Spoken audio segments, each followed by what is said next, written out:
Grâce aux barrages placés sur le Rhône, on peut produire de l'électricité renouvelable. Nous sommes ici au barrage de Verbois et comme tous les 3 ou 4 ans, il a fallu abaisser partiellement le niveau de la retenue d'eau afin d'évacuer les sédiments qui s'accumulent contre le barrage et qui pourraient provoquer des inondations dans certains quartiers de Genève. L'ouverture des vannes est ajustée pour créer un courant qui entraîne les sédiments sans trop troubler le Rhône. L'opération est coordonnée avec les 2 barrages situés plus bas. Là, nous sommes plus en aval, juste après le pont de la Plaine. En regardant la ligne d'eau sur le bâtiment d'en face, on voit bien que le niveau du Rhône est abaissé d'environ 2 mètres. Sur la rive gauche se trouvent les étangs de la Touvière, dont le niveau d'eau dépend de celui du Rhône, et puisque le Rhône a été abaissé temporairement, ils sont à sec pour quelques jours. Heureusement, les poissons et une partie de la faune aquatique des étangs ont été pêchés pour être mis à l'abri dans ces bassins couverts, où on les surveille de près.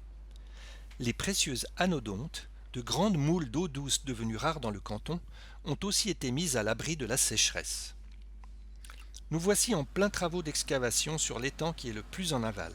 Cette pelle mécanique, maniée avec une grande habileté, finit de creuser une longue et profonde fosse qui est déjà remplie d'eau. En fait, le niveau d'eau que l'on voit est le même que celui du Rhône abaissé, qui coule à quelques mètres de là. Lors du prochain abaissement partiel du Rhône, qui aura lieu dans 3 ou 4 ans, les poissons et les autres habitants des étangs pourront se réfugier dans l'eau de cette fosse. Ils pourront aussi y venir en cas de canicule, car l'eau y sera plus fraîche que dans les étangs non creusés. Ce chantier est une véritable course contre la montre, menée avec délicatesse. Les conducteurs de machines de chantier n'ont eu que quelques jours pour évacuer 900 m3 de vase, de sable et de gravier, à coût de 6 m3 par voyage, en limitant au maximum les dégâts à la nature environnante. D'où l'emploi de dumpers sur chenilles, capables de pivoter sur eux-mêmes, ce qui limite les manœuvres dans le terrain. Les gravats qui ont été charriés par le Rhône au niveau des étangs, il y a des années, sont remis sur la berge du fleuve.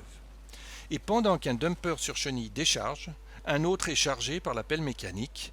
On ne perd pas de temps. Là, sur l'étang le plus au nord qui n'est pas connecté aux autres, on voit la qualité du travail d'excavation.